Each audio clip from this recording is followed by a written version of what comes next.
90. The Union of Soviet Socialist Republics. 1356. Government, the nationalities, and federalism. With the end of the civil wars and foreign intervention, and with the termination of the war with Poland, it became possible in 1922 to establish the Union of Soviet Socialist Republics. There were at first 4 such republics in the Union, but political reorganization and the occupation of new territories at the beginning of the Second World War increased the number to 15. See map, pp. 776 to 777. Although many of these new republics were established in Central Asia, most of the Soviet Union's population lived in 3 large Slavic regions: the Russian Soviet Federated Socialist Republic, the Ukrainian Soviet Socialist Republic, and the Belarusian Soviet Socialist Republic. The new union geographically replaced the old Russian Empire, but the name Russia was not officially used. The guiding conception was a blend of the national and the international, to recognize nationality by granting autonomy to national groups, while holding these groups together in a higher union and allowing new groups to enter regardless of historic frontiers. In 1922, the expectation of world revolution was still alive. The Constitution, formally adopted in 1924, pronounced the founding of the USSR to be a decisive step by way of uniting the workers of all countries into one world Soviet Socialist Republic. It made the Union, in principle, fluid and expansible, declared that any member republic might secede and that newly formed Soviet Socialist republics might join. None ever did voluntarily. When the USSR occupied contiguous territories, once part of the Tsarist Empire, after the outbreak of the Second World War, these territories were also transformed into Soviet Socialist republics. The 3 independent Baltic states, Estonia, Latvia, and Lithuania, Bessarabia, detached from Romania, and Karelia, taken from Finland in 1940 after the Russo-Finnish War. The federal principle in the USSR was designed to resolve the problem of nationalism and nationalist discontent, which had been one of the forces that fatally weakened the late Russian Empire. Nationalism, the demand that national groups should have their own political sovereignty, had not only broken up the Austro-Hungarian Empire, but balkanized Central and Eastern Europe. This might have happened after 1917 in Russia, except for the fact that the Red Army during the Civil Wars occupied large parts of the Tsarist Empire that had broken away and declared their independence.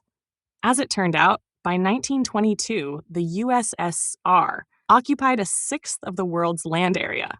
An answer to the problem of nationalism, 1357. 100 languages were spoken in the Soviet Union, and 50 distinct nationalities were recognized within its borders. All recognized nationalities received a cultural autonomy, or the right to use their own language, have their own schools, wear their own dress, and follow their own folkways without interference. 771. A good example of early socialist realism in Soviet art, this Soviet political poster from 1918 celebrates 1 year of proletarian dictatorship and portrays the early achievements of the revolution. A worker and a peasant stand on the symbols and chains of the old regime. The happy people in the background are celebrating their triumph and moving confidently toward a prosperous, industrialized future. Print collector, Getty Images. Administratively, the nationalities were put on various levels, with varying degrees of separate identity according to their size and importance.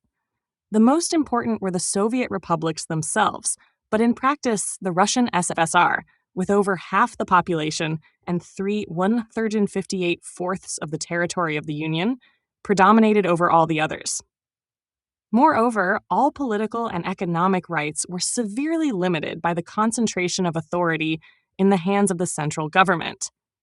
There was little substance in the formal claim that each constituent republic was sovereign and had the right to conduct its own foreign affairs. During the Second World War, there was evidence that separatism had not wholly died down, remaining especially alive in Ukraine, and several autonomous areas were officially dissolved for separatist activities, or even for collusion with the German invaders. The Soviet republics, 772 elections. 1359 government, state and party government in the Union, and in each component republic, followed a pattern worked out during the Revolution and written into the constitutions of 1924 and 1936. In theory, a principle of parallelism was adopted. On the one hand was the state. On the other, paralleling the state, but technically not part of it, was the party. But the close interlocking relationship between the two made the parallelism virtually meaningless, because the party actually controlled all of the state institutions.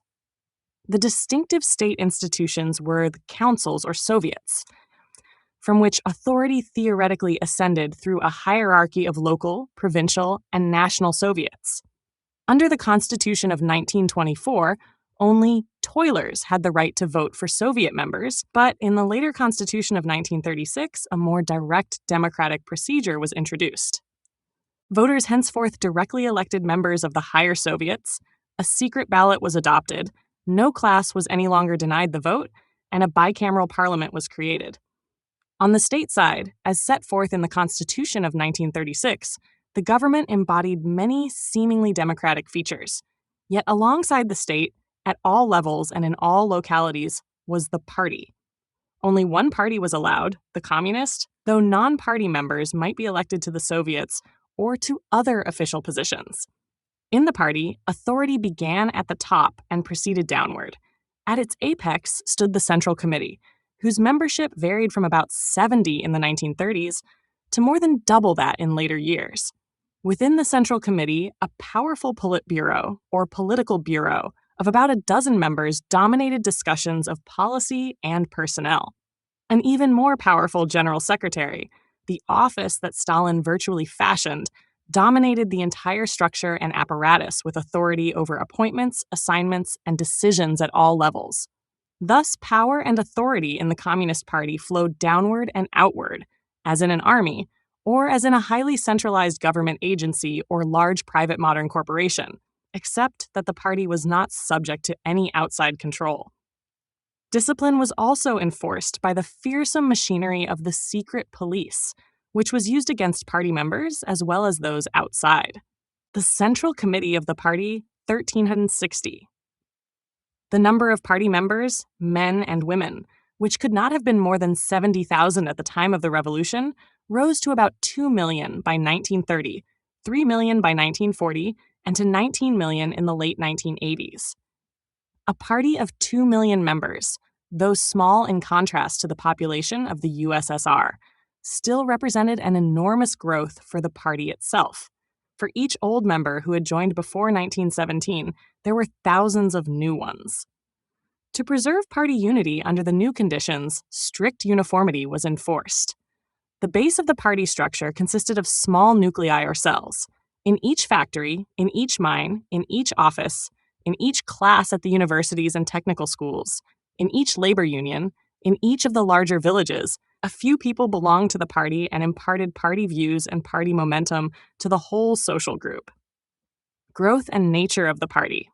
The party in the USSR, by the 1930s, functioned as a tightly knit, highly disciplined leadership group. Those who joined it were willing to work hard, devote themselves to party matters day and night, absorb and communicate the party policy, or party line, go where they were sent, attend meetings, speak up, perceive and explain the significance of passing events for the Soviet Union or the World Revolution, and master intricate technical details of farming, manufacturing, or the care of machinery. The party was a specially trained elite whose members were present at all levels of government and in constant touch with each other. The party's leadership role, 773-1361. If the party was a leadership group, the corollary was that more than 95 out of 100 persons were condemned to be followers. And while it is perhaps true, as apologists for the system maintained, that under any system true leadership is exercised by a tiny fraction of people, the difference between communist and non-communist in the USSR became a clear matter of social status. As the years passed, many communists in the USSR were less the revolutionary firebrand type than the successful and well-rewarded man or woman in any social system. They represented the satisfied, not the dissatisfied. They enjoyed extensive material privileges, not only for themselves, but also for their children. They became a new vested interest. Within the party, members had to be not so much leaders as followers. From time to time, a good deal of difference of opinion and open discussion was tolerated within the party, but In the end, the entire membership had to conform. The party favored a certain fertility of mind in looking for ways to get tasks accomplished, but it did not favor, and in fact repressed, originality, boldness, risk-taking, or freedom of thought or action. The dangers of stagnation in such a one-party system became apparent within the Soviet Union itself in later times. The New Economic Policy, 1921 to 1927. By 1920, war communism had hopelessly antagonized the peasants, who were cultivating less than two-thirds as much land as in 1914. This fact, together with a severe drought and the breakdown of transportation, produced a great famine. Millions of people died. The ravages of 8 years, of the First World War, the Revolution, the Civil Wars, the Terror, the famine, had left the country in ruins, its productive facilities thrown back by decades as compared with 1914. Lenin concluded that socialization had advanced too fast. He openly advocated a compromise with capitalism, a strategic retreat. The New Economic Policy, or NEP, adopted in 1921, lasted until 1927. Most of the decade of the 1920s saw a relaxation of tempo and of terror for most people in the USSR. Private enterprise under the NEP 1362. Under the NEP, while the state controlled the commanding heights of the economy, maintaining state ownership of the basic productive industries, it allowed a great deal of private trading for private profit. The basic problem was to restore trade between town and country. The peasants would produce only for their own subsistence unless they could exchange a surplus for city-made wares such as clothing or tools. The city people had to be fed from the country if they were to turn out factory products or even continue to live in the city. Under the NEP, peasants were allowed to sell their farm products freely. Middlemen were allowed to buy and sell farm products and manufactured articles at will, selling to whom they pleased at market prices and at a profit to themselves. The NEP thus fostered a new commercial class in the cities and favored the big individualist farmer or kulak in the countryside. Indeed, rural changes initiated before 1914 were still at work. Peasant families consolidated millions of acres as private property in 1922, 1923, and 1924. Correspondingly, other peasants became proletarians, wage-earning hired hands. Under the NEP, the worst damages of war and revolution were repaired. But there was no real progress, for in 1928, Russia was producing only about as much grain, raw cotton, cattle, coal, and oil as in 1913, and far less than it presumably would have produced, given the rate of growth before 1913, had there been no revolution. 774 Women's Rights. 1363 Social and cultural changes. Most Bolsheviks wanted their revolution to accomplish much more than the reconstruction of the state and economy. They wanted to revolutionize the daily lives of the workers, peasants, and toilers, whom they now expected to construct a new classless society. The new Soviet society was supposed to destroy traditional gender hierarchies as well as the hierarchies of class and wealth.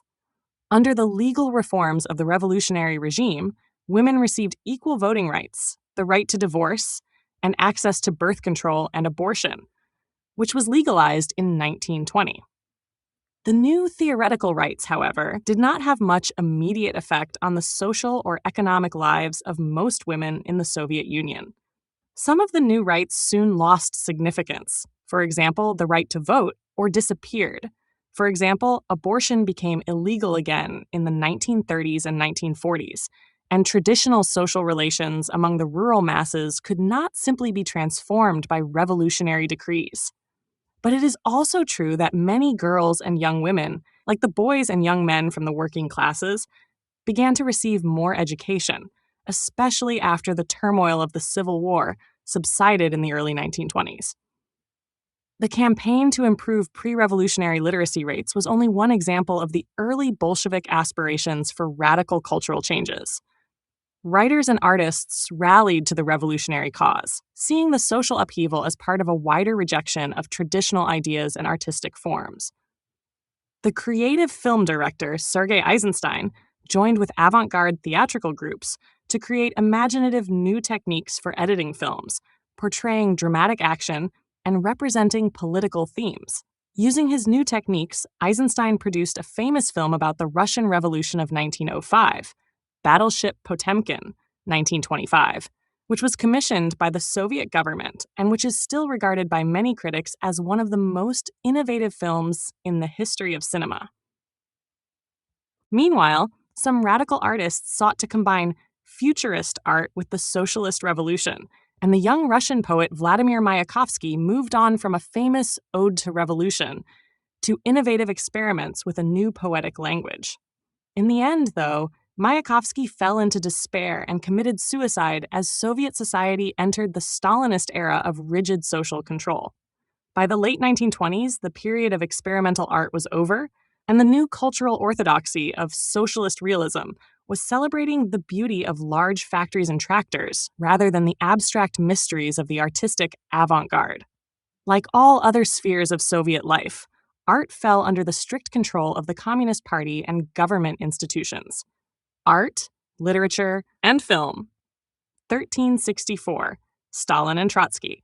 Lenin died in 1924 prematurely at the age of 54 after a series of paralyzing strokes that left him incapacitated in the last 2 years of his life. His embalmed remains were put permanently on view in the Kremlin. Petrograd was renamed Leningrad. A leader cult was built up around his name and image. The party presented him as a deified equal of Marx himself. And it became necessary for all communists in the Soviet Union to claim unflinching fidelity to the Leninist tradition.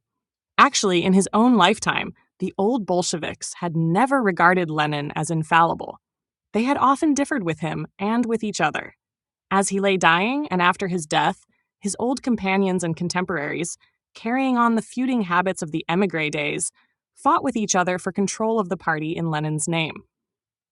They disputed over Lenin's intentions, but behind the scenes, the general secretary of the party, Joseph Stalin, whom Lenin had warned against, was drawing all the strings of party control into his own hands. More openly and vociferously, Leon Trotsky, who as war commissar in the critical years had been only less conspicuous than Lenin himself, raised the basic issues of the whole nature and future of the movement. Trotsky, in 1925 and 1926, inveighed against the lassitude that had descended upon socialism, too. He developed his doctrine of permanent revolution, an incessant drive for 775, permanent revolution 1365 proletarian objectives on all fronts in all parts of the world. He championed world revolution, which many in the party were beginning to discard in favor of first building socialism in one country. He also called for more forceful development of industry and for the collectivization of agriculture, which had figured in communist manifestos ever since 1848. Above all, he demanded immediate adoption of an overall plan, a central control and operation of the whole economic life of the country. The Union of Soviet Socialist Republics, 1922 to 1991, the USSR, was over 5,000 miles long and covered 1/6 of the land area of the globe. It was the only state that immediately adjoined so many important political areas: Europe in the west, the Middle East in the south, China along a long frontier, Japan across a narrow sea, and the United States on the coast near Alaska. The Union had 15 member republics, for a short time 16, of which the Russian was by far the largest. Most of it lay farther north than the Great Lakes of North America, but around Tashkent, in the latitude of New York and Chicago, cotton and citrus fruits were grown by irrigation. The diversion of rivers for this purpose led to environmental disasters, such as the spread of deserts and the gradual drying up of the Aral Sea. 776, 777, 1666. Trotsky failed to carry the party with him. He was charged with leftist deviationism, machinations against the Central Committee, and inciting public discussion of controversial issues outside the party. At a party congress in 1927, 95% of the delegates dutifully voted for Stalin and the Central Committee, and fewer than 5% voted for Trotsky. Trotsky was first exiled to Siberia, then banished from the USSR.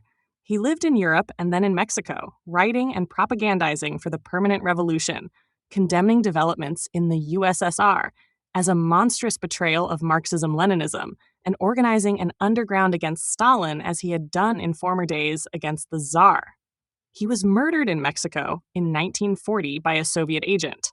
Not until the late 1980s was anyone in the USSR permitted to talk or write about him and his contributions to the revolution. 91. Stalin, the 5-year plans and the purges. Economic planning. Hardly had Trotsky been expelled when Stalin and the party appropriated certain fragments of his program. In 1928, the party launched the first 5-year plan, aimed at rapid industrialization and the collectivization of agriculture. Planning, or the central planning of a country's whole economic life by government officials, was to become the distinctive feature of Soviet economics, and the one that for a time was to have the greatest influence on other parts of the world.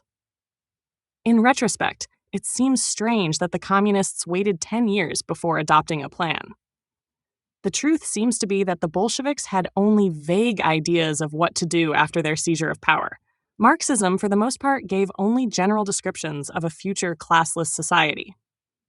The main constructive idea had been mapped out, most clearly by Engels. Within each private enterprise, Engels had observed, harmony and order reigned. It was only between private enterprises that capitalism was chaotic. In the individual factory, he noted, the various departments did not compete with each other. The output of all departments was planned and coordinated by management. The obvious next step, according to Engels and other socialists, was to treat all the economic life of a country as a single factory with many departments, a single enormous monopoly with many members under one unified, far-seeing management. Engels's centralized economy. 1367. During the First World War, the governments of belligerent countries had in fact adopted such centralized controls, not because they were socialist, but because in time of war, people were willing to subordinate their usual liberties to a single undisputed social purpose: victory. The planned society therefore made its first actual, though incomplete, appearance in the First World War. It was partly from socialist doctrine as exemplified by Engels, partly from experience of the war, and in even larger measure from the pressure to meet the continuing chronic problems of the country that Stalin and the party in Russia developed the idea of an economic plan. Wartime Conditions and Economic Planning, 7 and 7-8, 1368. The USSR decided to plan for 5 years into the future, beginning with the first 5-year plan in 1928. The aim of the plan was to strengthen and enrich the country, make it militarily and industrially self-sufficient, lay the groundwork for a true workers' society, and overcome the Russian reputation for backwardness. As Stalin said in a speech in 1929, we are becoming a country of metal, a country of automobiles, a country of tractors. And when we have put the USSR in a motor car and the muzhik in a tractor, we shall see which countries may then be classified as backward and which as advanced. The plan was declared fulfilled in 1932, and a second 5-year plan was launched, lasting until 1937. The third, inaugurated in 1938, was interrupted by the war with Germany in 1941. New plans were introduced after 1945. The first 5-year plan, like its successors, listed the economic goals to be achieved. It was administered by an agency called the Gosplan. Within the frame of general policy set by the party, the Gosplan determined how much of every article the country should produce, what wages all classes of workers should receive, and at what prices all goods should be exchanged. Because all decisions were made at the top, it was as much a command economy as a planned economy. The plan, in short, undertook to control, by conscious centralized state management, the flow of resources and workforce that was regulated in capitalist economies by shifts in demand and supply and through changes in prices, wage levels, profits, and interest rates. The system was exceedingly intricate. Countless reports, checkups, and exchanges of information were necessary.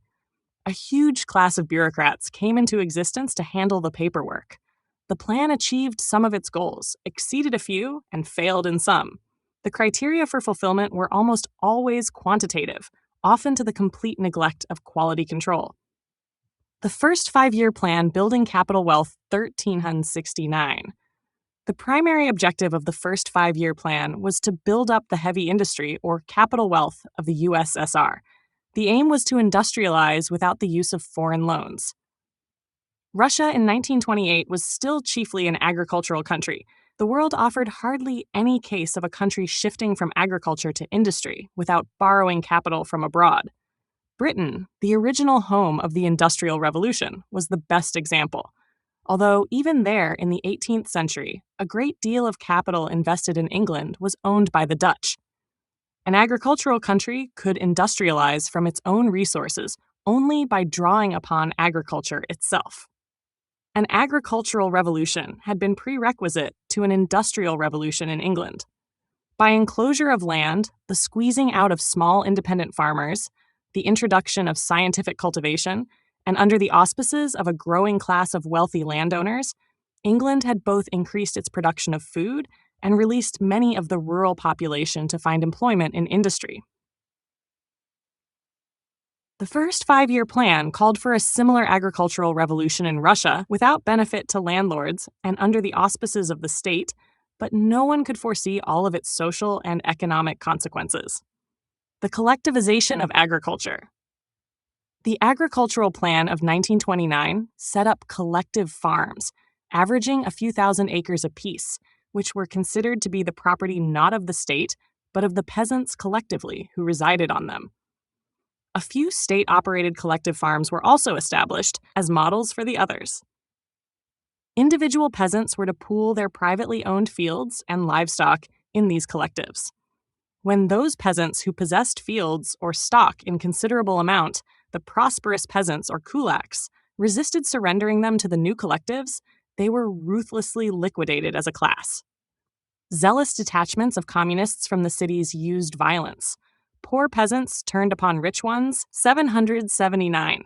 The human costs of collectivization, 1,370. Hundreds of thousands of kulaks and their families were killed, and many more were transported to labor camps in remote parts of the Soviet Union. Collectivization was intended to convert the peasantry into a class of people who as individuals owned no capital and employed no labor, and who would therefore fit better into a proletarian, socialist state. The year 1929, not 1917, was the memorable revolutionary year for most people in Russia. Collectivization was accomplished at the cost of village class war, in which many of the most capable farmers perished, and at the cost also of a wholesale destruction of livestock. The big farmers slaughtered their horses, cattle, pigs, and poultry rather than give them up. Even middling and small farmers did the same, caring nothing about animals that were no longer their own. The ruinous loss of animals was the worst unforeseen food calamity of the first 5-year plan. The agricultural disorders led to a deadly famine in southeast Russia and Ukraine in 1932 that cost millions of lives. Despite the famine, Stalin refused to cut back on cereal and other food exports because they were needed to pay for industrial imports under the 5-year plan. By introducing 1,000-acre units in place of small ones, collectivization made it possible to apply capital to the soil. Formerly, most peasants had been far too poor to buy a tractor, and the fields had in any case been too small to use one. Only a few kulaks had employed any such machinery. In the course of the first 5-year plan, hundreds of machine tractor stations were organized throughout the country. Each station maintained a force of tractors, harvesting combines and expert agronomists, which could be dispatched from one collective farm to another by local arrangement. Each collective was assigned a production quota. Members of the collective could sell in a free market any products they raised beyond this quota. Meanwhile, the government knew the quantity of agricultural produce it could count on, either to feed the cities and other regions that did not produce their own food, or for export in the world market to pay for imports of machinery from the West. By 1939, all but a negligible fraction of the peasantry was collectivized, but collectivization failed to increase agricultural output. The new collectives denied peasants the freedom to make their own economic decisions, destroyed their incentive to improve the land they worked, and prevented them from passing land on to their heirs. Agriculture therefore remained a troubled sector of the economy. Collectivization made possible, however, the success of industrialization by augmenting the supply of industrial workers. Because the villages needed less labor, 20 million people moved from country to city between the years 1926 and 1939 and became available for jobs in the new industries.